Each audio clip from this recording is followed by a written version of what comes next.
Greetings to everyone from X, your favorite scientist. After hundreds of experiments with Hall sensors, magnets, and electromagnets, for the sake of completeness, Marsio Salcuni decided to investigate something even more basic: the magnetic field of a simple wire carrying electric current. For years, we have been told that this field is extremely simple. One wire, one current, and around it, concentric circles. Elegant, ordered, reassuring. The problem is that this representation stops working the moment you actually try to interact with it. Marsio attempted to measure the magnetic field of a current-carrying wire using a Hall effect sensor, but he was unable to detect any distinct polarities.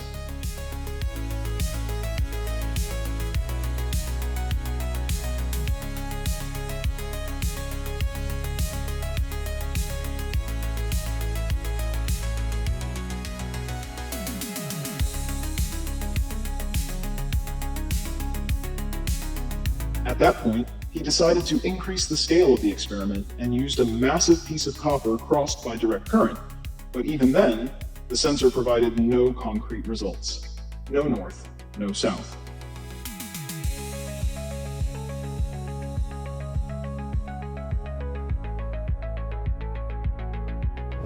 What initially looked like an experimental failure turned out to be the first crucial piece of information.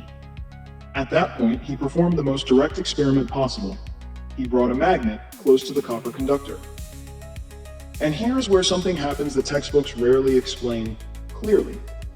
The magnet does not attach with one of its faces, neither with the North Pole nor with the South Pole.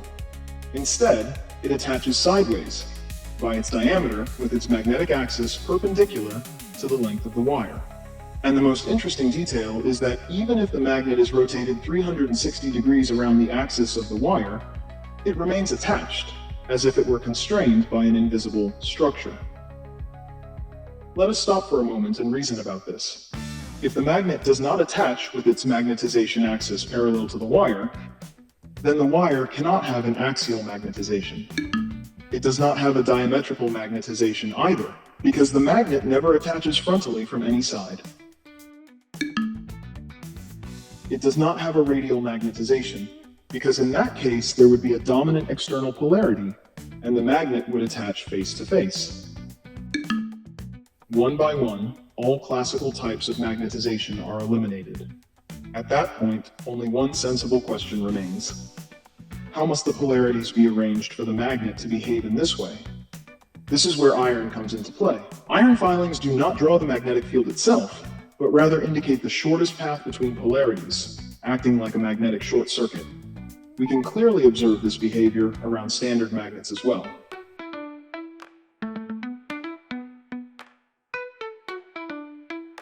But before we continue, wait a moment. Something incredible just happened. The new edition of the book on magnetic orbitals has finally landed on Amazon, available across your entire planet. It is the printed version of the research, polished in every detail and designed to bring you the first visual revelation of quantum geometry in the macroscopic world. If you wish, by getting it, you can support Marcio's work. Go take a look. And thank you for your support. Now let's get back to our experiments. When we observe the behavior of iron around a current-carrying wire, we do not see faces, we do not see dominant poles, and we do not see vertical orientations. Instead, we observe concentric structures arranged on a plane perpendicular to the axis of the wire. But these circles do not represent the real magnetic field. They are the way iron closes something far more complex. At this point, the reasoning changes completely. Instead of asking what shape the field has, Marsio asked a different question. Which arrangement of polarities can produce exactly this behavior? First, he excluded configurations with simply alternating polarities in all directions because they would cancel each other out and would not produce a clear directional effect, which is instead exactly what we observe.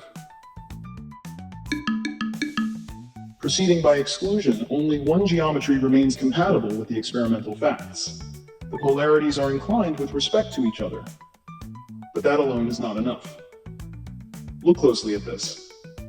Since iron, as we said, shows us the magnetic short circuit, meaning the shortest path between polarity nodes, we must take into account the angle of incidence between the polarities.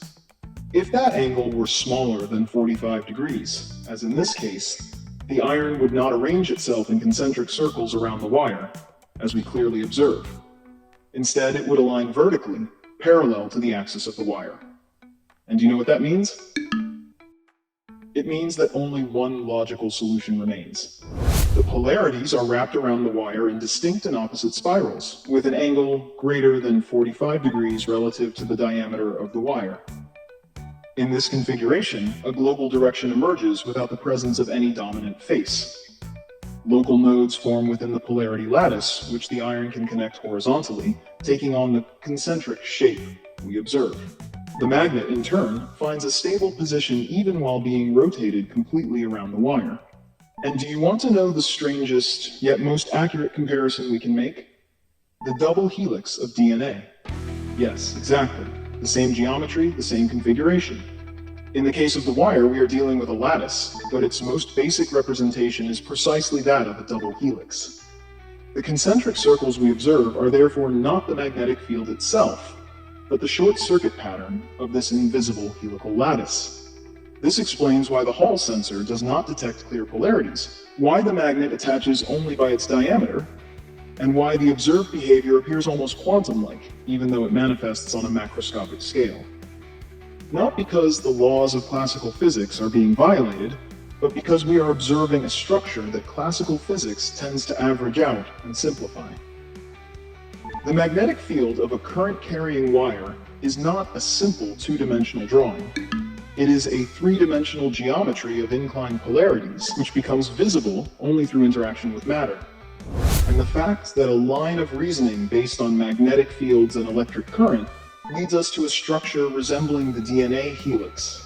Do you really think that is a coincidence? Absurd? I do not think so.